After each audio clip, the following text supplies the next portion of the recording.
So we know that flooding is a problem that many communities across Trinidad and Tobago are grappling with.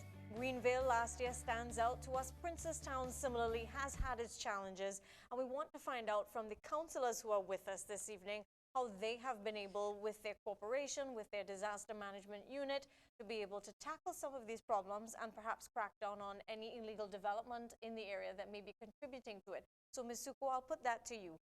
How has your particular community been affected, and what are you able to do to combat that flooding challenge?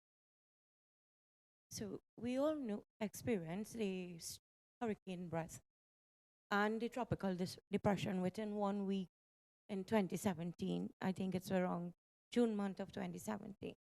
Some of the areas that was affected in the deep south would have been like the Reform, Hamney Hall, Williamsville, Garth Road, Hadbargain, Sisters Road, and further down south, the Debe area. Um, some of the residents who was affected by that flooding has not even recovered from that flooding issue as yet. Uh, but through the cooperation and through the effort and the teamwork of the corporation and the leadership of our chairman, we have been able, I myself have been able to um, have the water courses, the major water courses, clean, which were not clean since 2015. It was cleaned this year, earlier this year for me, such as the Guaynabo River, which is in from Garth Road, straight as a tributary of the Waraka Tabakit River.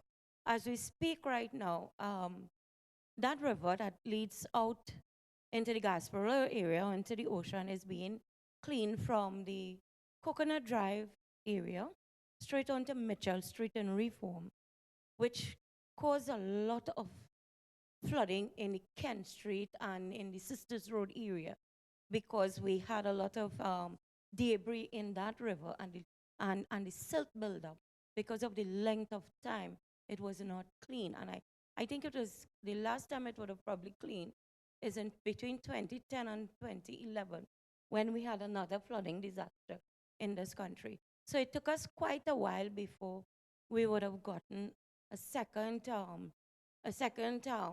response from the Ministry of Work to have this major water course clean. Recently in the Kent Street area too, and this is all representation that we have made at the council level to the Ministry of Work. There was a collapsing bridge in the Kent Street area which could not have accommodated the amount of water. That Williamsville area is one of the lowest areas within the area of Princestown. And that bridge, we had managed to get that bridge reconstructed.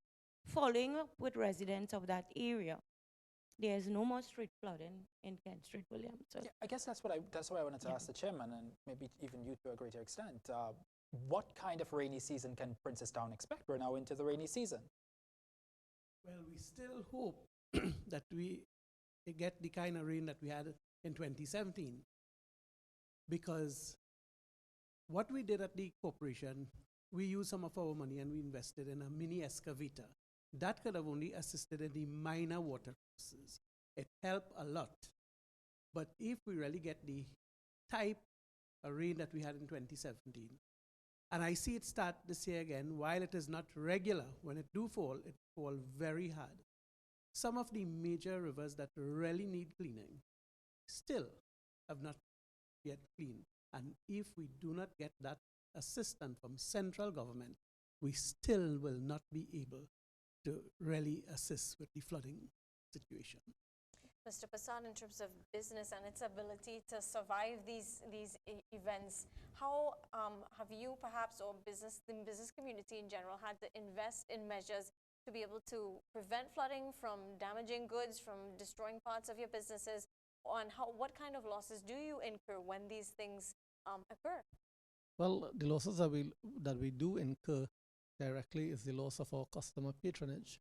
Because a lot of our customers reside in these areas, and when they're marooned or when their homes are affected, then there's no patronage at the time. But, you know, I spoke about the heart before, and we have been blessed that in many of these times when the flooding took place, that my organization and many of the other businesses within the area were able to be part of the first responder teams, whether it was with hampers or whether being there on the ground.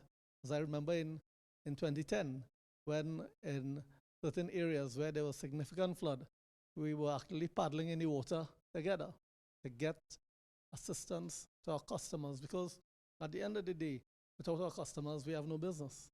So when the time comes, our function reverses.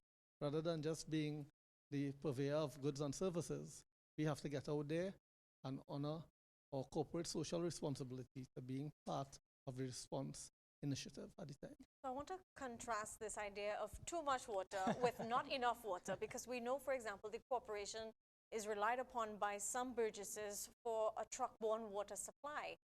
How have you been able to maintain that supply, given perhaps the funding issues, with funding spreading everywhere, with your road rehabilitation and all of the other tasks that you have to juggle? And are you sufficiently resourced to be able to meet all the demand that you have for that truck-borne supply? We're not even nowhere close.